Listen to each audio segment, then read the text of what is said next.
مسکرائیے، دنیا کے سارے دکھ آپ کی ملکیت تھوڑی ہیں۔ کھو جاؤ تو ویران سی ہو جاتی ہیں راہیں، مل جاؤ تو پھر جینے کا احساس بھی تم ہو۔ حضرت علی رضی اللہ تعالیٰ عنہ نے فرمایا، اپنے دل میں اتنی نفرتیں مت رکھو، کیونکہ جس دل میں نفرت ہوتی ہے اس دل میں اللہ نہیں بستا۔ ہر روز دل اداس ہوتا ہے اور شام گزر جاتی ہے، ایک روز شام اداس ہوگی اور ہم گزر جائیں گے۔ مجھ سے پوچھے نہ کوئی میری اداسی کا سبب، لگا کے سینے سے مجھے کاش رلا دے کوئی۔ کاٹے کٹتے نہیں لمحے انتظار کے، پلکیں بچھا کے بیٹھے ہیں رستے میں یار کے۔ میں اب خدا کو سناتا ہوں اپنا حال دل، میں اب زمیں والوں پہ بھروسہ نہیں کرتا۔ اگر نمازی کو علم ہو جائے کہ کتنی رحمتوں نے گھیرا ہوا ہے تو وہ کبھی سجدے سے سر نہ اٹھائے۔ تنہائی آس پاس لوگوں کی غیر موجودگی کا نام نہیں، ہمارے آس پاس موجود انسانوں میں ہماری غیر دلچسپی ہمیں تنہا کر دیتی ہے۔ جو لوگ کوشش اور امید نہیں چھوڑتے، اللہ تعالیٰ ان کے لیے وسیلے بنا دیتا ہے اور وہ وہاں سے ان کے لیے بند دروازے کھولتا ہے جہاں سے ان کا گمان بھی نہیں ہوتا۔ بے شک نہ کوئی چاپ نہ آہٹ نہ گفتگو نہ سوال، کہاں لٹے ہیں خیالوں کے کارواں دیکھو۔ مانا کہ تم سے زیادہ دور ہو گیا ہوں میں، مگر تیرے حصے کا وقت آج بھی تنہا گزارتا ہوں۔ کچھ لوگ ہمیں اپنے الفاظ اور رویے سے اتنی اذیت دیتے ہیں کہ زندگی میں وہ پھر کبھی ہم سے بات بھی کریں یا ہم پر کوئی احسان بھی کریں تو ان سے عجیب سی بیزاری محسوس ہوتی ہے۔ بانو قدسیہ فرماتی ہیں، گناہ گونگے نہیں ہوتے، جب بھی انہیں موقع ملتا ہے وہ مکافات عمل کی لاٹھی ہاتھ میں پکڑے، ایک دم ہی اس انسان کے سر پر آن برستے ہیں۔ یہ وہ خدا کی لاٹھی ہوتی ہے جو بے آواز ہوتی ہے، لیکن انسان کے ہوش لمحوں میں ہی ٹھکانے لگا دیتی ہے۔ مجھے اب انتظار کرنے کی عادت نہیں رہی اور یہ عادت دوبارہ سیکھنا بھی نہیں چاہتا۔ نہ انتظار، نہ خوش فہم امیدیں، نہ جھوٹے خواب، میں ان میں سے کسی کا بوجھ اٹھانے میں اب دلچسپی نہیں رکھتا۔ اگر دنیا آپ پر ہنستی ہے تو آپ بھی دنیا پر ہنسیں، کیونکہ دنیا بھی اتنی ہی مزاحیہ ہے جتنے کہ آپ مزاحیہ ہیں۔ جس کے ساتھ چلو اس کو بھی پتہ لگنا چاہیے، جس کے خلاف چلو اس کو بھی پتہ لگے۔ درمیانی راستہ منافقت کا ہوتا ہے۔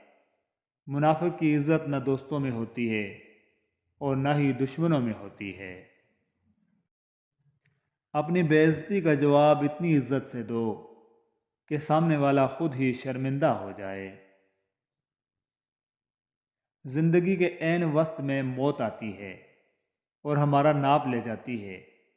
ہم بھول جاتے ہیں کہ وہ آئی تھی، زندگی کے کاموں میں کھو جاتے ہیں اور وہ خاموشی سے چپکے سے سیتی رہتی ہے ہمارا کفن۔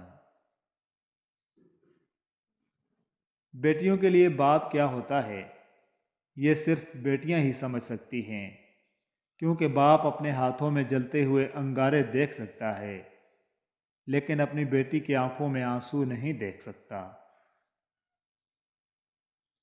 اگر لوگ تم سے متاثر ہو رہے ہیں تو تکبر نہ کرو، بلکہ اللہ کا شکر ادا کرو کہ اس نے تمہارے عیب چھپا کر تم کو لوگوں میں معزز بنا رکھا ہے۔ خدا ان لوگوں سے محفوظ رکھے جو دل میں دماغ رکھتے ہیں۔ اگر اللہ نے تمہیں ایسے الفاظ دیے ہیں جن کو پڑھ کر کسی کو سکون ملتا ہے تو تم پر لازم ہے کہ تم لکھنا کبھی ترک نہ کرو۔ اگر تم ایسے لہجے اور انداز بیان سے نوازے گئے ہو جو زخمی دلوں پر مرہم کا کام کر سکیں، تو تم پر لازم ہے کہ تم اس کا استعمال جاری رکھو۔ قدرت جو بھی تم سے کام اپنے مخلوق کی خاطر لے رہی ہے، وہ چپ چاپ کرتے رہو۔ تم اگر کسی کے لیے باعث آسانی بنو گے تو تمہارے لیے بھی آسانیاں پیدا کر دی جائیں گی، اور ایک دن تم اپنے حصے کے معجزے حاصل کر ہی لوگے۔ بے شک اللہ بڑا کارساز ہے۔ سچا، اچھا اور بہترین دوست وہ ہوتا ہے جو خود تو آپ کو جو مرضی کہے، مگر جب کوئی اور آپ کو کچھ کہے تو اس وقت وہ آپ کا سب سے بڑا حامی ہو۔ عزت نفس لمبی زبان یا مغرور کردار نہیں۔ عزت نفس یہ ہے کہ ہر اس چیز سے دور رہو جو آپ کی بے قدری کرے۔ حضرت علی رضی اللہ تعالیٰ عنہ نے فرمایا، ہم سفر خوبصورت نہ بھی ہو مگر قدر کرنے والا ہو، کیونکہ گھر پیسے اور طاقت سے نہیں بلکہ محبت اور اتفاق سے بنتے ہیں۔ حق اور حقیقت کو تلاش کرنا پڑتا ہے، افواہیں تو گھر بیٹھے آپ تک پہنچ جاتی ہیں۔ نیک دل انسان دشمنوں کے ساتھ بھی نیکی کرنے سے نہیں چوکتے۔ سندل اس کلہاڑے کا منہ بھی خوشبودار کر دیتا ہے جو اسے کاٹتا ہے۔ بینجامن فرینکلن لکھتا ہے، پاؤں کی لغزش کے بعد تو سنبھلا جا سکتا ہے، لیکن زبان کی لغزش کے بعد سنبھلنا ناممکن ہے۔ آپ رک سکتے ہیں، لیکن وقت آپ کے لیے نہیں رکتا۔ جب بھی آپ پانی کی گہرائی ناپنا چاہتے ہیں تو کبھی بھی دونوں پیروں کا استعمال نہ کریں۔ مخلوقات میں انسان نے سب سے زیادہ قوانین قدرت کی خلاف ورزی کی ہے۔ آدھا سچ اکثر ایک بہت بڑا جھوٹ ہوتا ہے۔ ہر شخص یہ ثابت کرنے کی کوشش میں ہے کہ میں تم سے بہتر ہوں۔ نیکی کا آغاز مشکل اور انجام بخیر ہوتا ہے، برخلاف اس کے کہ بدی ابتدا میں لذیذ اور انجام کار تکلیف دہ ہوتی ہے۔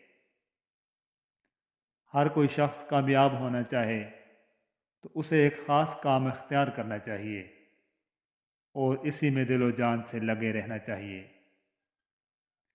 تیاری میں ناکام ہونے کا مطلب ہے کہ آپ ناکام ہونے کی تیاری کر رہے ہیں۔ جو صبر کر سکتا ہے وہ سب کچھ کر سکتا ہے۔ اگر آپ چاہتے ہیں کہ آپ کو فراموش نہ کیا جائے تو کچھ لکھو جو پڑھا جائے۔